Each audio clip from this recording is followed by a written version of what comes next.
What is going on, you guys? Welcome back to the channel. So we're out here at the new yard. I'm basically going through the CRX, sorting through everything that was inside of it, and well, guys, found some pretty interesting things in the car to say the least. So starting off with the most interesting thing of them all. Yup. And this isn't even a CRX dash. I thought it was for a second there, but this is a hatch dash, and they got kind of creative with the vents. So this is not going in the car, obviously. One of my CRX dashes is going in the car. This is pretty much all of the EF interior we have. We got the taillight covers. We have a taillight gasket. We have a pillar molding. And then pretty much nothing in here. Oh look, there's another taillight gasket. Or is that what a 90 taillight gasket looks like? That might be 90. I'm used to 88, guys. This is my first 90. Okay,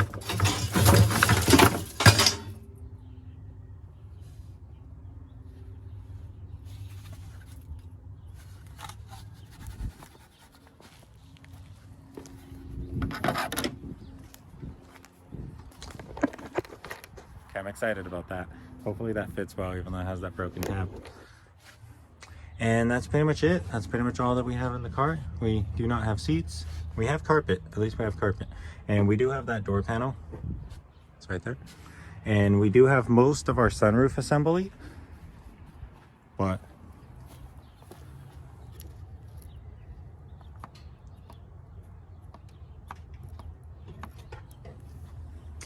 so I do have another sunroof assembly at the other house, at my mom's house.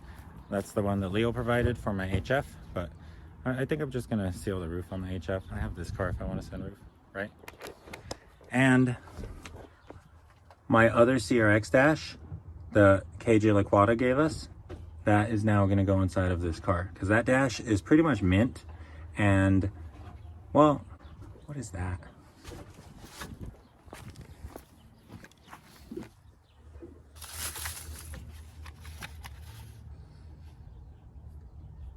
Turbo. Oh, that's cool. So we're not going to make much progress here. Also, that steering wheel now belongs to the CRX because I put it inside of my red one and I hated it. But that's pretty much all that we have. What you're seeing here is pretty much what we have for the car. It is not much, but it's okay. If anything, I do have, I think, 2 or 3 sets left of the rear quarter panel interiors. If anything, I can bring all of them and see if we can make do with what we got. As for a dash, we have a dash. Here's the door card for that car, for that door. It is in pretty damn nice condition, honestly. It's pretty close to mint. Like, it's got some damages from just how it was stored improperly, but there's no tears in it other than this one right here, which is typical from a seatbelt being slammed on the door. And that's pretty much it. So that'll probably look really nice with the cleaning. And then back here we have the headliner that was given to us at the old school Honda meet by one of you guys, so thanks a lot for that. That is actually going to go in this car after all, because this car doesn't have a headliner. That's the center. I have the tail lights at home. Those are going to get a full restoration. We do not have lock cylinders, and we also do not have a key for this car. So that's all stuff that we're going to have to think about when we think about the build for this car. But for now,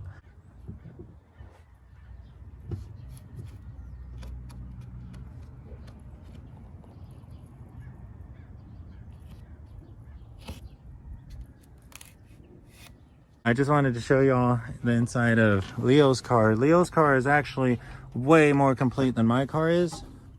He has his full headliner. He's got all of the interiors up there. He's even got the interiors going back. That one is broken. I don't know if you guys can see that. But it's even got its tail lights. The tail lights do need some help. They do need a miracle worker. He's got seats. Even on the seats also need a miracle worker. He has this EF hatch steering wheel, which actually looks pretty nice inside of the CRX. He has his actual CRX dash with the coin pocket. That is a glove box, however, it's broken, so don't get too excited.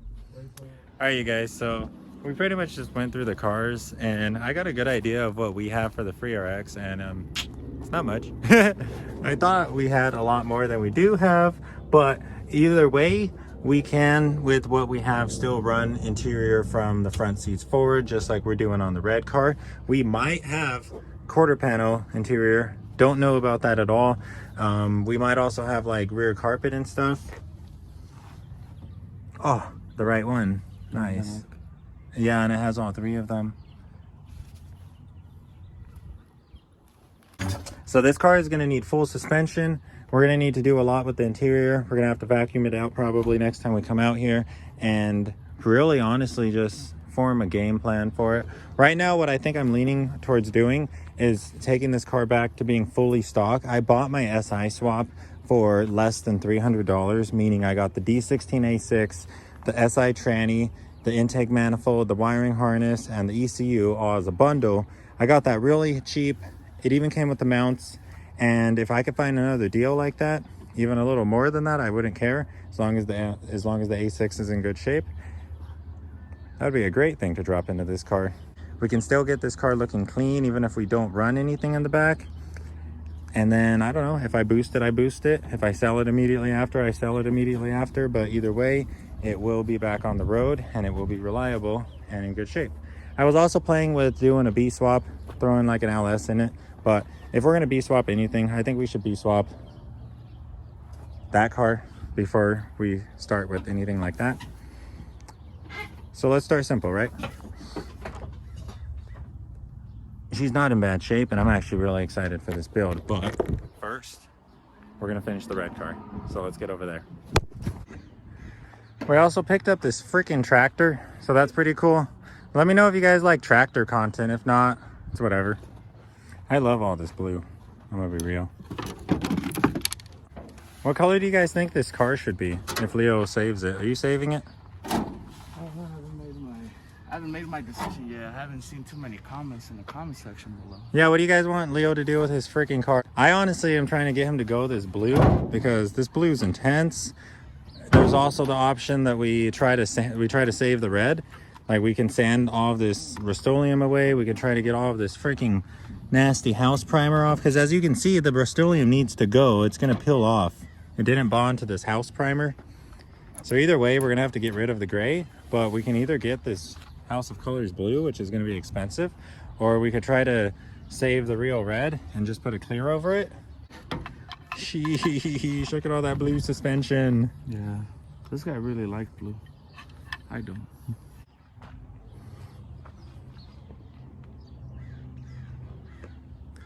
I think it would be very cool to bring the red back. But I don't know.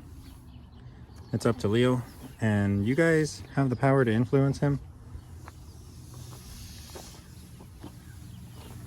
The body's straight. The body's very nice. It's just that I don't know why the hell he did that to it. Well, that's why we bought it, because we can make it right. Right?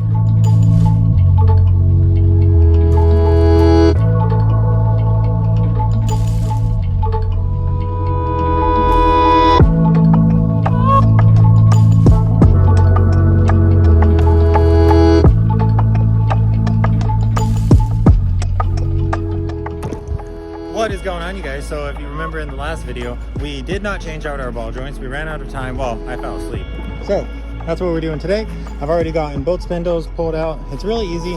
These are literally all the tools that are required for the job. I use a deep 10 millimeter, a deep 17 millimeter, a 14, and a 19, a sledgehammer, a big breaker bar, and that is it. Oh, and obviously the 32 to get your axle nut off. And you have 3 ball joints to deal with: the lower, the upper, and the tie rods. And then you have to pull the axle out, and that's pretty much it. I detach the brake caliper and I just leave it hanging because I have these soft braided lines, so there's no resistance. It just falls to the ground. They're long enough. And here's all of the hardware that you have to remove. 2 10s that hold the brake caliper line to the spindle, ball joint castle nut, big 32 on the axle, brake caliper, tie rod, and upper ball joint. Knock out all of those, and here's your spindle. So we're gonna turn it around. We should have a C-clip right here. We gotta pull this guy out, and then we should be able to hammer this dead ball joint out. And as I mentioned before, we are installing Delphi Industries ball joints. These are a Rock Auto brand. I heard good things about them. I heard nothing bad about them, so that's good enough for me. And then in this bag, we bought, just to make our life a little easier, some cheap snap ring pliers from Harbor Freight. These were like $5, I think. They will probably break during this job, but if they make our life a little easier, then it's worth it. Let's go.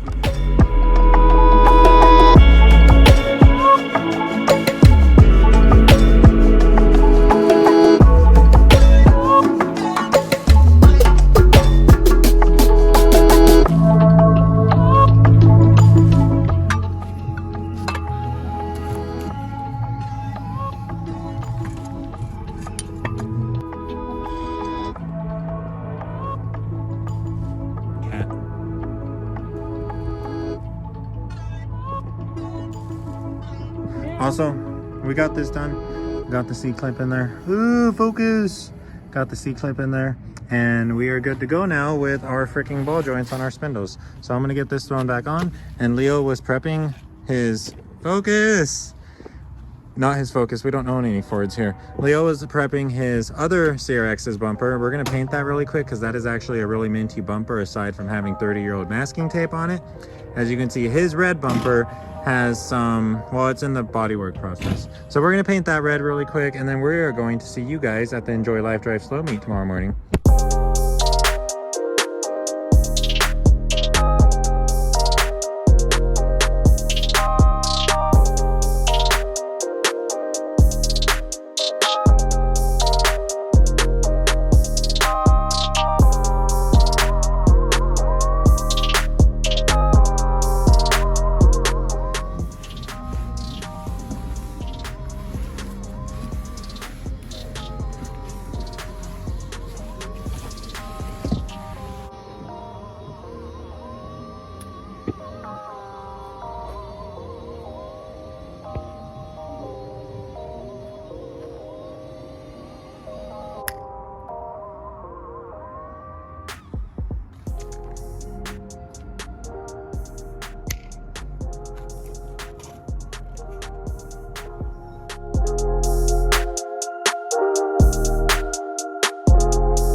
What is freaking going on, you guys? This is gonna wrap it up for the video. Yes, I painted a bumper. This is the bumper to Leo's second CRX, the one that he bought in our CRX video.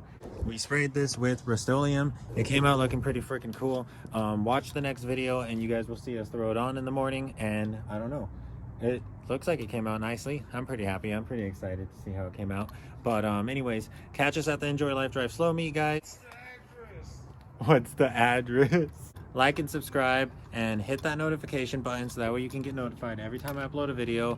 Leave some cool comments or leave some nasty comments. I really don't care. Leave some comments and we will see you guys at the meet tomorrow morning. Saving EF.